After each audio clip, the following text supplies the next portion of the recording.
بسم الله الرحمن الرحيم. ومن أحسن قولا ممن دعا إلى الله وعمل صالحا وقال إنني من المسلمين.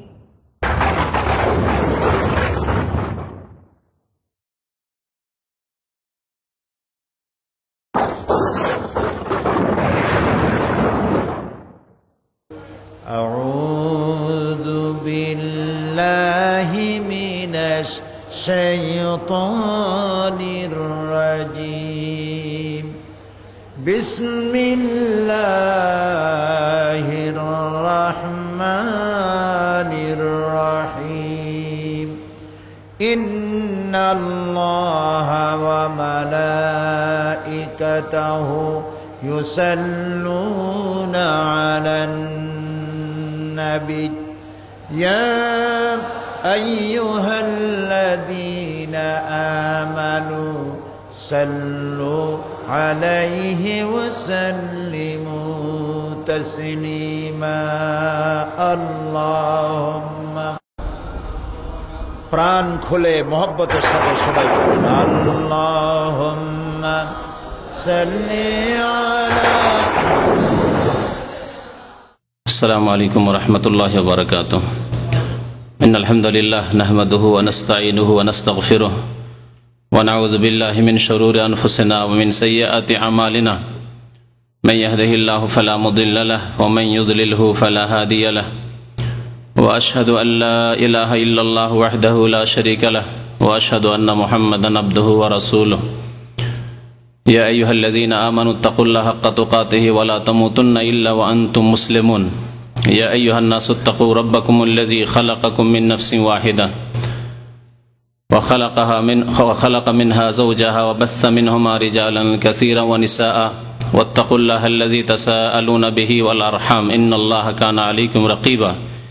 يا أيها الذين آمنوا اتقوا الله وقولوا قولا سديدا يصلح لكم أعمالكم ويغفر لكم ذنوبكم ومن يطع الله ورسوله فقد فاز فوزا عظيما. أما بعد فإن خير الحديث كتاب الله وخير الهدي هدي محمد صلى الله عليه وسلم وشر الأمور محدثاتها وكل محدثة بدعة وكل بدعة ضلالة وكل ضلالة في النار. أعوذ بالله من الشيطان الرجيم. بسم الله الرحمن الرحيم. إن أريد إلا الإصلاح ما استطعت وما توفيقي إلا بالله আলাইহি তাওয়াক্কালতু ওয়া ইলাইহি উনীব। সম্মানিত ব্রাদার ইসলাম, মহান আল্লাহর সমস্ত প্রশংসা যে আল্লাহ পাক রব্বুল আলামিন আমাদেরকে হিদায়াত করার জন্য আল কোরআনুল করিম নাজিল করেছেন, যার বিধান হচ্ছে চিরসত্য, যা হচ্ছে আমাদের জন্য আসমানি সিলেবাস। সেই কোরআনের আলোকে আমাদেরকে জীবনের প্রত্যেকটি ক্ষেত্র গড়ে তুলতে হবে। এর নাম হচ্ছে ইসলামী জীবন। দরুদ ও সালাম নাযিল হোক প্রিয় নবী মুহাম্মদুর রাসূলুল্লাহ সাল্লাল্লাহু আলাইহি ওয়াসাল্লামের প্রতি, যিনি মানব জাতির সংশোধনের জন্য, ইসলাহ করার জন্য, সংস্কারের জন্য বিশ্বজাহানের রহমত স্বরূপ প্রেরিত হয়েছিলেন। আল্লাহুম্মা সাল্লি আলাইহি আল্লাহুম্মা বারিক আলাইহি।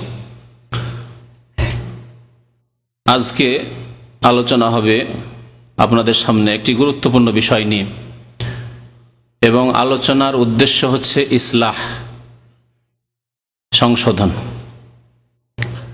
আল্লাহ পাক রব্বুল আলামিন সূরা হুদের আয়াত নম্বর ৮৮-তে শুআয়ব আলাইহিস সালাতু ওয়াস সালাম, যিনি আল্লাহর নবী ছিলেন, তার সম্পর্কে তার বাণী উল্লেখ করেছেন। তিনি জাতিকে যখন ইসলামের ঈমানের দাওয়াত দিচ্ছিলেন, তখন তাদেরকে দাওয়াত দেওয়ার, তাদেরকে আল্লাহর দিকে ডাকার, তাদের যে ভুল ত্রুটি রয়েছে সেগুলিকে তুলে ধরার উদ্দেশ্য সম্পর্কে তিনি বলতে গিয়ে জাতিকে সম্বোধন করে বলেছিলেন, ইন উরিদু ইল্লাল ইসলাহ, আমার উদ্দেশ্য হচ্ছে একমাত্র ইসলাহ করা, সংশোধন করা। ইন অরিদ, আমি কিছুই চাই না। আমি শাব্দিক অর্থ করি কোরআনের আয়াতের। ইন অরিদ মানে মা অরিদ, আমি কিছুই চাই না, ইল্লাল ইসলাহ, সংশোধন ছাড়া, অর্থাৎ সংশোধন ছাড়া আর আমার কোনো উদ্দেশ্য নেই।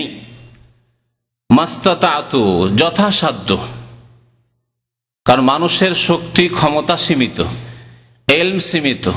আমার ক্ষমতায় আমার এলমে যতটুকু আছে, আল্লাহ যতটুকু তৌফিক দিয়েছেন ততটুকুই আমি মানুষের সংশোধন করতে চাই, তার বেশি নয়, তার বেশি সম্ভব নয়। ওমা তৌফিক ইল্লা বিল্লাহ, এবং আমার শক্তি ক্ষমতা কিছুই নেই। ওমা তৌফিকি, আমার কোনো তৌফিক নেই, ক্ষমতা নেই, শক্তি নেই, ইল্লা বিল্লাহ, আল্লাহ ছাড়া। আল্লাহ পাক যদি আমাকে ক্ষমতা না দেন, শক্তি না দেন, তাহলে আমার কোনো তৌফিক নেই, আমাকে তৌফিক হবে না, আমার কোনো শক্তি সামর্থ্য হবে না। আলাইহি তাওয়াক্কালতু, সুতরাং যখন তৌফিক আল্লাহর, তাহলে আল্লাহর উপরে আমি ভরসা রাখি। যখন আল্লাহর তৌফিক ছাড়া, সাহায্য ছাড়া, মদদ ছাড়া কিছুই হতে পারে না, তাই আমি তার প্রতি ভরসা রাখি। আলাইহি তাওয়াক্কালতু ওয়া ইলাইহি উনীব, এবং তার দিকে আমি প্রত্যাবর্তন করি। এই আয়াত আমার আপনাদের সামনে পেশ করার উদ্দেশ্য হচ্ছে যে আমাদের উদ্দেশ্য কারো উপর আক্রমণ করা নয়, কারো ক্ষতি সাধন করা নয়। আলহামদুলিল্লাহ, কারো সাথে ব্যক্তিগত কোনো শত্রুতা নেই, না পার্থিব কোনো ঝগড়া আছে, না কোনো দ্বন্দ্ব আছে, কোনো কিছুই নেই। যদি ভুল ত্রুটি ধরা হয় সেটি আল্লাহর স্বার্থে, এবং আল্লাহ পাক যেন এই নিয়ত রাখার তৌফিক দান করেন আমাদের সবাইকে, বলুন আমিন। আর সবার আগে আমাকে যেন আল্লাহ তৌফিক দান করেন, কারো উপর আক্রোশ না থাকে, কারো উপর শত্রুতা না থাকে, দিল অন্তর সাফ থাকে, এবং আল্লাহর সন্তুষ্টির জন্য যদি কারো ভুল ধরি, আল্লাহর সন্তুষ্টির জন্য আল্লাহ পাক যেন এর তৌফিক আমাকে দান করেন। এর আগে চরমনাই সম্পর্কে আলোচনা করেছি, সেখানেও বেশ কিছু কথা উল্লেখ করেছি প্রথম দিকে, যাতে করে মানুষের ভুল ধারণা না হয় যে আর আমরা কারো মানহানি করতে চাই, কখনো নয়, বরং আমরা সংশোধন করতে চাই।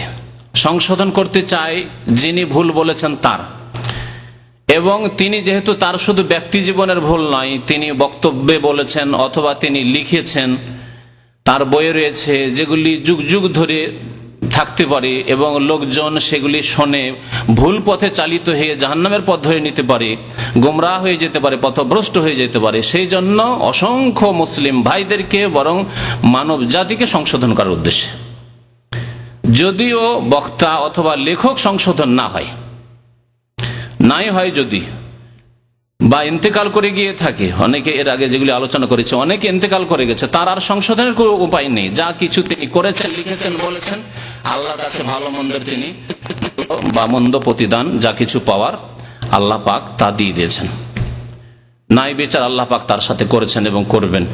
কিন্তু অসংখ্য মানুষ যারা পথভ্রষ্ট হয়ে যাচ্ছে ভুল বক্তব্যের কারণে অথবা ভুল কথা লিখে থাকার কারণে, তাদেরকে সংশোধন করাই হচ্ছে বড় উদ্দেশ্য। এই জন্য ব্যক্তি জীবনের কোনো ভুল ত্রুটি আমাদের বক্তব্যে ধরা হয় না। কখনো এই কথা বলা হয় না যে অমুক আব্দুর রহমান নামাজ পড়ে না, এটা বক্তব্যে মানে ফজর নামাজ পড়ে না, বা তার ব্যক্তিগত চরিত্রে কিছু দোষ আছে। ব্যক্তিগত এইরকম ব্যক্তি জীবনের ভুল ত্রুটি সরাসরি তাকে সংশোধন করার বিষয় রয়েছে। সে যদি মরে গিয়ে থাকে বেনামাজি অবস্থায়, তাহলে আর সংশোধনের কোনো উপায় নেই। কিন্তু যেই ভুলের কারণে সারা বিশ্বের অসংখ্য মানুষ ক্ষতিগ্রস্ত হতে পারে, সেই ভুলের সংশোধন করে দেওয়া আরো গুরুত্বপূর্ণ ফরজ, না হলে অনেকে পথভ্রষ্ট হয়ে যাবে। আশা করি আমার কথা স্পষ্ট।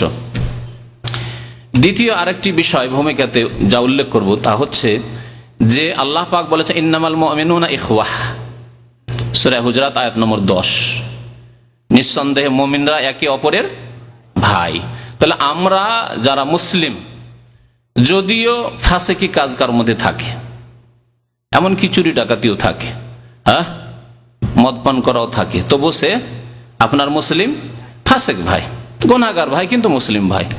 ওই রকমই যদি কোনো আলেমের মধ্যে, কোনো বক্তার মধ্যে, কোনো লেখকের মধ্যে, কোনো দাড়িওয়ালা নামাজি লোকের মধ্যে যদি কোনো বিদাত থাকে, আর সেই বিদাত তাকে ইসলাম থেকে বহিষ্কৃত না করে, এমন বড় বিদাত করেনি, মানে কুফুরির বিদাত করেনি, শিরকির বিদাত করেনি যে ইসলামের গণ্ডি থেকে বেরিয়ে যাবে, এরকম কাজ করেনি, তাহলে সে বিদাতি হলেও বা বিদাতি কথাবার্তা বললেও বা লিখলেও সে আমাদের মুসলিম ভাই। সুতরাং যার সম্পর্কে আলোচনা করতে যাচ্ছি